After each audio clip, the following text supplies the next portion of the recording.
Kiri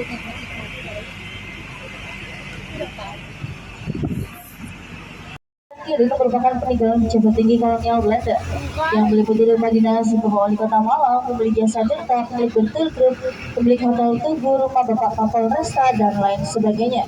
Jadi rumah-rumah besar di samping kanan dan kiri ini hanya bernafas sedikit saja, tidak benar-benar bentuknya karena sudah dijadikan sebagai cagar budaya di tengah kota Malang. Oh, itu cagar budaya.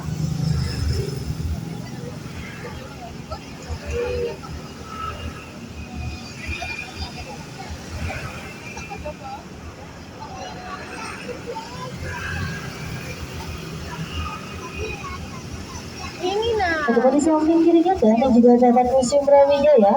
Juga dari museum tersebut juga terdapat kendaraan tank yang bukan pajangan atau hiasan biasa, melainkan dulu sudah pernah beroperasi di pertempuran 10 November.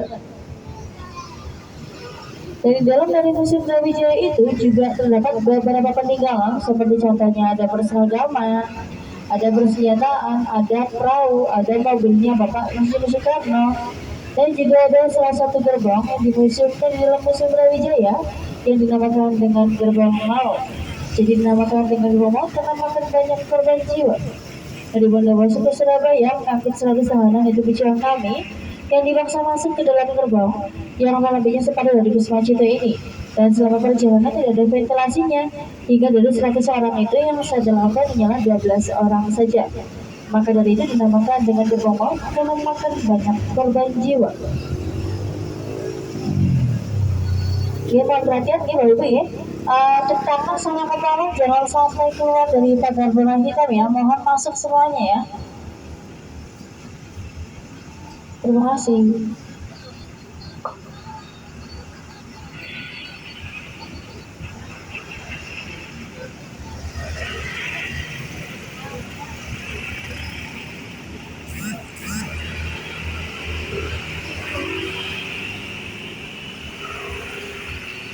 Ini gereja. Ini.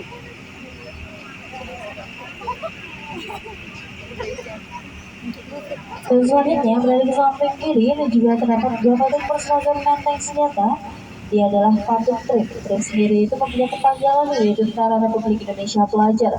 Disebut pelajar karena dulunya beliau berusia muda, berusia 13 tahun hingga 18 tahun. Dan beliau gugur benar-benar karena persenjataannya kurang modern. Setelah itu dulunya bernama Jalan Salak.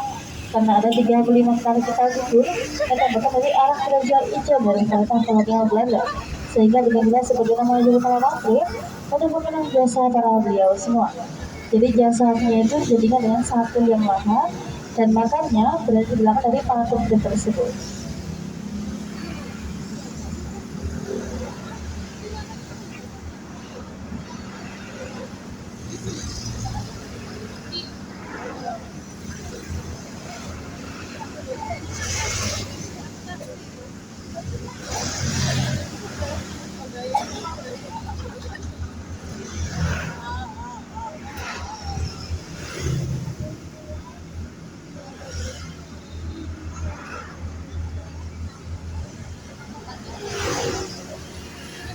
Nah, regis kan di sini kan ya. Itu kan pindah sana di.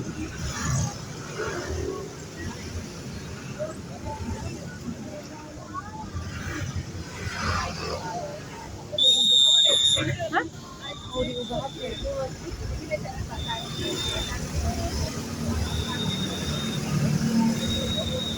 Dan sekarang kita tiba di bundaran Simpang Balapan atau Jalan Simpang Balapan.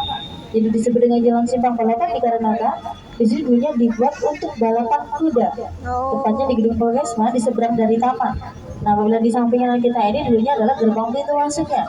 Setelah itu tengah-tengah dari taman juga terdapat salah satu patung pejuang asli dari Kota Malang. Beliau asli Sumber Mancing Kulon. Beliau adalah Bapak Hamid Rusdi yang namanya disematkan sebagai nama Jalan Hamid Rusdi dan juga nama terkenal Hamid Rusdi di Gladang. Selain itu Bapak Hamid Rusdi juga pencetus bahasa Walikan seperti ayah saya, umak kampung, malang-malang, nakal-makan, enak kali dan lain sebagainya. Jadi bahasa Walikan itu bukanlah bahasa Jawa atau bahasa Malangan, melainkan pada zaman kolonial Belanda digunakan sebagai kata sandi untuk lebih pada penjajah Belanda maupun Jepang. Dikarenakan pada saat itu penjajah Belanda maupun Jepang sudah paham dan mengerti mengenai bahasa Indonesia. Ijen atau Gereja Katedral yang beralamat di Jalan Guntur nomor 2. Di Gereja Ijen merupakan saksi bisu perkembangan Kota Malang yang sudah ada sejak tahun 1934. Sebelum dibangun Gereja Ijen, situlah tempatnya gudang persembunyian persenjataan tentara Belanda.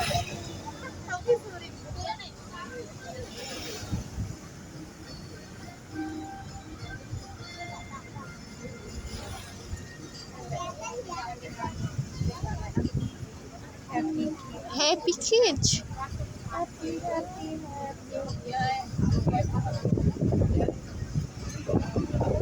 Tepat di samping kiri ini juga terdapat kampung Lepa yang sudah difasilitasi seperti ada mini futsalnya, taman bermain, dan juga ada spot untuk berolahraga.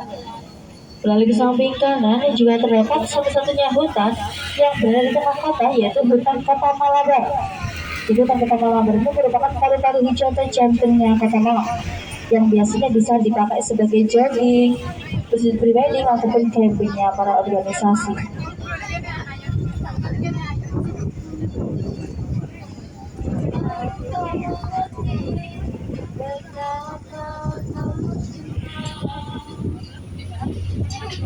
Dan di samping di hutan Kota Malabar juga terdapat pasar tradisional semi modern, yaitu pasar Ora-Ora Dawa.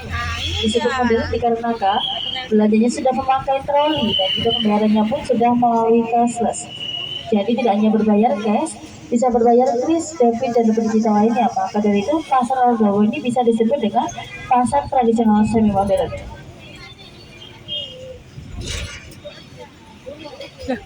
Kok itu cepet?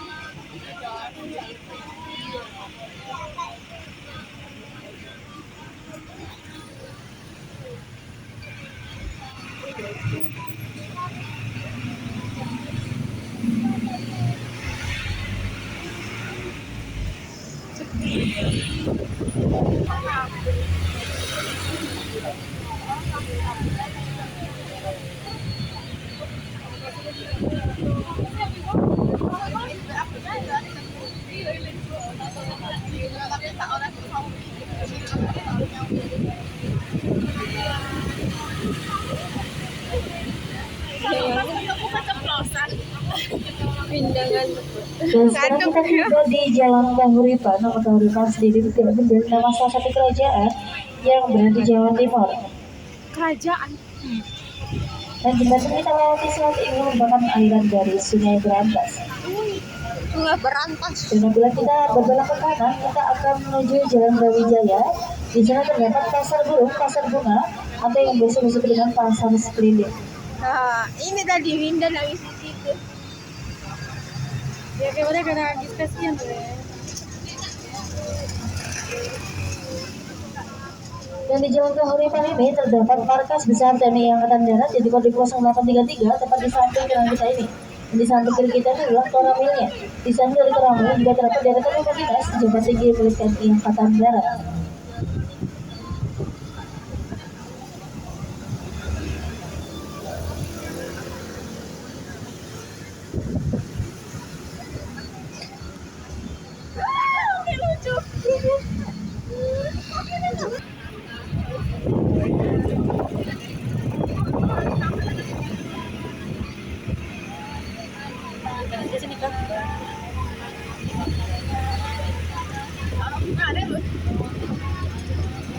Dan sekarang kita tiba di Jalan Tugu, tepat di samping kanan kita, dan juga terdapat alun-alun besar atau alun-alun Tugu Kota Malang. Tepat di tahun 1920, di samping kanan kita ini yang merupakan luar biasa, tidak terpunya. Satu tahun sebelum kemerdekaan 1946, di dalam Jalan Tugu menyerupai dan beruncing, menggambarkan persenjataan kebangsaan. Dan juga tugu tersebut diresmikan oleh Presiden pertama kita pada tahun 1953. Lalu di samping kiri ini juga terdapat kantor Dewan Perwakilan Rakyat Daerah Kota Malang, dan pada sampingnya juga terdapat kantor Wali Kota Malang atau Balai Kota Malang. Jadi desain Balai Kota Malang ini dulunya diselenggarakan dulu pada tahun 1927.